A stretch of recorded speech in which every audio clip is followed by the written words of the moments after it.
Likoni ndio utapata feli.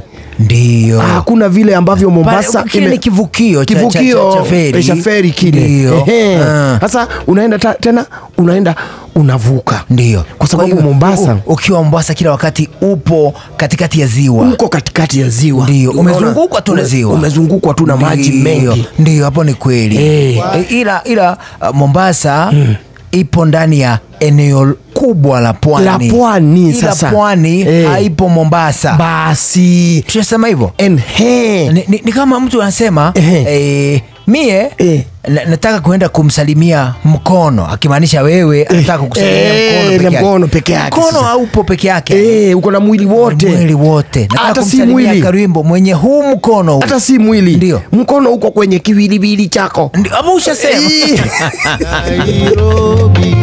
Ushaona bana? Ushaona ndugu yangu? Nishakuelewa kweli. Ushaona ndugu yangu Kamisi nini? Ukijire ndugu yangu Kamisi. Ndugu yangu Kamisi. Wacha nikwambie Ali. Ndio. Unajua wahenga ndio hawakutulonga ama kutuchana nywele kwa mkuki wa mbao. Ndio. Walipolonga na kusema walisema nini? Chururu si dodondo. na pia elewa vizuri Kamisi, kuwa na kwamba eti wahenga na wahenguzi hawakutuvuta